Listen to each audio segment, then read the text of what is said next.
such a weird and embarrassing thing to admit, but my life was just wrapped up in what Kody needed and what he wanted and what the family needed and wanted. I was probably more fixated on that man than, there's so much.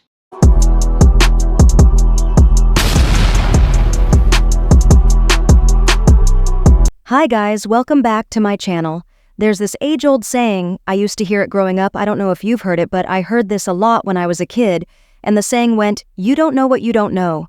Meaning there's a lot in life that you may not know about, right? And if you don't know about what that is, you don't know, like you're ignorant, right? So if you are growing up in a situation like you're in a cult, and you're taught when you're very young that all women are supposed to have one husband, and it's just this regular style of living where you just see women all competing for the affection of one man, and you're taught from a very young age that this is how you're supposed to live your life, and this is what you're supposed to do because this is going to bring you to heaven. It's going to enable you to be with family in heaven. You'll be a god or a goddess in heaven in your celestial kingdom. And it's, the way that you can live the richness of the gospel, right? We've all had things in our lives where you don't know what you don't know, and some of us, what we don't know is far worse than what others, what we don't know, right? I had a childhood where it was totes normal to get a whap or get hit, by a parent as a form of discipline. I didn't know until I grew up and got to meet people my own age that didn't have their childhood that way, that it wasn't normal. I didn't know that what happened to me as a child wasn't the same as the other children, because to me it was what was normal in my home. I didn't realize it was abnormal not to, or that there was an alternative way of discipline. I had no idea. And so when I discovered what I didn't know, I wanted to learn all about the correct way to parent without repeating what I went through, because growing up that way it was very difficult. And some individuals, they tell, it's okay and all children need a good whatever, and I don't agree, because what I experienced I would not wish upon anybody. And I didn't know until I grew up and then became a parent that you don't have to do that, right? And then I remember this really big moment in my life, and it was after I became a mother. And I remember, I'm never going to lay a hand on my kid. My kid will be able to experience life the way I wish. I would have been able to experience my life as a child, where I wasn't afraid of one of my parents, or I didn't fear what was coming next, right? Or I wasn't hiding to get away from them, scared, terrorized out of my head. And I can remember thinking, wow, I get to end that cycle because I didn't know what I didn't know. And I don't like the thought of your parents just do the best they can, because they could have known, right? They could have learned, right? So I think of that and my aha moment. That was a big wake up for me. It turned my whole life. It changed my relationships. It changed my worldview. It altered the dynamics of my family. It actually changed me when I understood that I didn't have to just accept that anymore, and I wasn't going to do that to my kid. And I just remember thinking, you don't know what you don't know. Okay, so I give that to say Kody Brown Woolley, who is now in her early 50s, is kind of in that spot, but it's about things that you and I knew the entire time we were watching the show was incorrect. And we saw it in person what was taking place, that for years she denied. And she denied it because she did not realize what she did not know. She had not done anything outside of the polygamy world. She did not know that the worldview that she held of how women and men's relationships are, and the way that men are held in greater esteem than women, and that women must worship their men, and that men can do anything they want, and a woman's job is to serve and accept whatever their husband gives them and see them every fourth day maybe. And when they do appear, your whole life has to be centered around that person, because you haven't seen them in 4 days and they need to see you. They need to see their kids. And for years, she would always say such things as, our marriage is no different than a monogamous marriage, or we have the same problems, just multiply it times 4. And I thought I would always think no, because most monogamous marriages don't have to worry about the dad splitting his time between multiple families.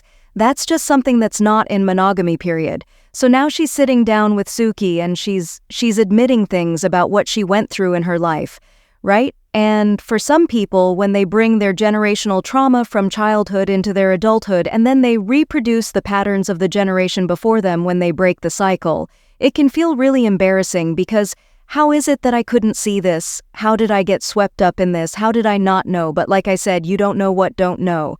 And so Kody speaks for the first time about she's embarrassed that she lived her life as a polygamist. Embarrassed. Check it out. It was like, even when he wasn't there, I'd be thinking, whenever he gets here, we're going to do this and this and this. Because he didn't just insert into my life. He didn't just do whatever we were doing. We had to change what we were doing to accommodate him. Right. And that's not okay. That's not fair. If you have a home that you're operating independently, and every other day the man who fathered your children shows up after he's been wandering around and sticking his pencil in other individuals' holes for 3 days, and then he comes to your home and then insists that you adapt to him and do his will, that is not an equal relationship. And it is not a man who is invested or concerned with you, because a real partner would not be doing what Kody was doing by sleeping with all these other women, having children that he didn't raise, and having more children than he could parent or even love, and treating his children like numbers and not like people, and devaluing the children and devaluing the women and making them compete. He has no respect for the women. He does not care. He said this year he received all of his validation in life because his children worshipped the ground he walked on. His wives worshipped the ground he walked on. He was the God. He was the number one. He was the most significant, and he did not need to do anything whatsoever to adjust, because they all had been indoctrinated to embrace that. I am aware that Kody is a narcissist, but listen, the culture they are raised in produces narcissistic men because the men from their birth and throughout their adulthood life are educated that they are greater than women. They learn in their relationships that it is not their job to love their wives more. It's the wives' job to love their husbands more, and then their husband will love them. It's the wife's job to be better, to keep sweeter, to not make a fuss. You see, to this day Mary says things like, "You can only control yourself," which is true. You can only control yourself, but also not true that you have to become a different person and be something you're not so that he'll love you. And actually, when Mary would tell you, you need to work on yourself, it always seemed like you just need to transform who you are so he can love you more. And that's actually really unhealthy. So when I hear her speak of what she's referring to, how it's not fair, it makes me wonder if maybe she's seeing a counselor. Seriously, she sounds like someone who's in therapy learning about how to have healthy relationships, and she likely has a new relationship to compare to, and she's like, holy crap, I have no idea how I did this for so long. That's making it so our lives are focused on him. Yeah. And that's frustrating to me, and it's embarrassing that I lived it. Yeah. You know? Do you feel that he didn't respect you? I don't know if he would feel like he would need to. I don't know. Maybe in some roles, maybe in some ways he did. She's ashamed that her entire life she orbited around a single person and put their entire past, present, and future into that one person, transformed her whole life while he was near her, did everything shortly of worship to keep him happy, always bent over backwards for him, and when he was in her house treated him like royalty, you know, special food, special plate foods, special time. You know what McKelty has stated when he spent time with his children, he would sit down and he would get a movie on that he liked, and then the kids, if they wanted to spend time with him and interact with him, they just had to do whatever he wanted to do. So if she describes these old Gladiator being one of them, but these like Roman era films that they would watch, and then these like wizard and dragon movies, I don't know. And he was very into these movies, and that the only way that they would spend time together is if you wanted to sit down and, for the millionth time, watch the same movie with your dad, and that he didn't invest his time or energy in caring about what they liked or what they were interested in. He didn't go to events for his daughters or, for the boys he would attend their wrestling matches and get them involved in sports. But even that's half-assed because he's got so many kids, right? And if he's not interested in what the kids like, the kids are learning at a young age that the manner by which they appease their father is essentially just doing whatever he wants, and that in order to be close to him, you just have to whatever he desires. And then due to the organization of this cult and their doctrine, that he's the priesthood authority, he's like a god in their home, because whatever he speaks is next to God. Imagine having a husband that you're on one hand is your husband, and then another hand it's like you worship your husband. It's so they would always tell that they were not like Warren Jeffs, but it's so Warren Jeffs. It's just they had to wear clothing that was not as oppressive, right? They did not have to wear their prairie dresses, but the belief system was the same. You just keep sweet. And if he wants you to come and do something with him, you got to go come and do something with him. And if he wants to get you pregnant, he's gonna go get you pregnant. And if he comes over, it's gonna be the way he wants it. And you'd better not complain. So for her now to say that she's embarrassed, I'm sure a lot of what she's experiencing is shame. Shame. But you don't have to feel shame about something you didn't know. And you shouldn't have to feel shame about how someone else treated you. I always like to frame it in the way of, instead of feeling ashamed, question yourself. Why was it okay with him to treat you like that? Why is it that he abused? Why is it that he was okay?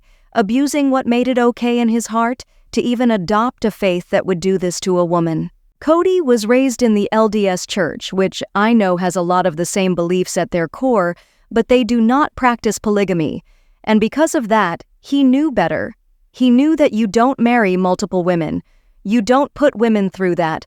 You don't break women's hearts in order to bring in someone new, and you don't expect your wives to just bow down and accept it. Because I always think of it, if he knew better that polygamy was wrong, because that's how he was raised that it was wrong, and then his parents converted, which is a whole different story. But if he knew that it was wrong, and he knew that it was wrong to hurt women like that, then he had a choice not to do it. And lots of his siblings that were not brought up that way, because Kody did not grow up in polygamy.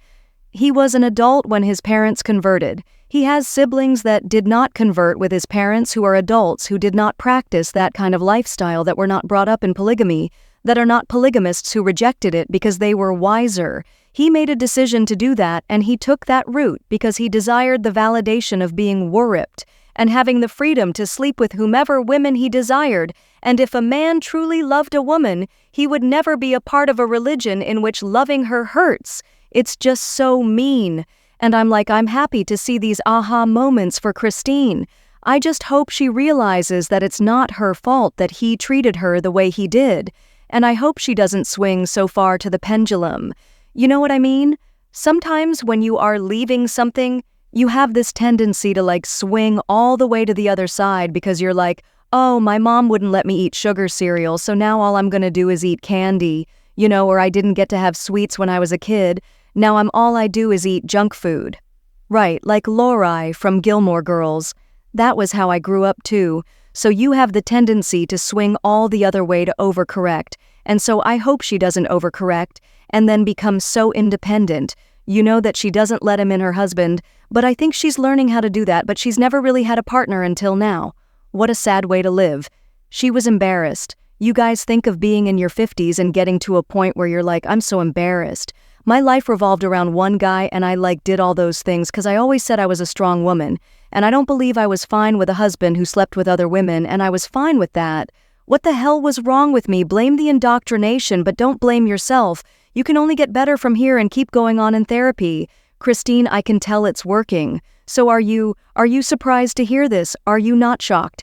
Let me tell you in the comments below. Make sure to give this video a thumbs up. Make sure to subscribe to my channel if you haven't subscribed, and click the bell so you never miss a video. Thanks so much for watching. Bye guys.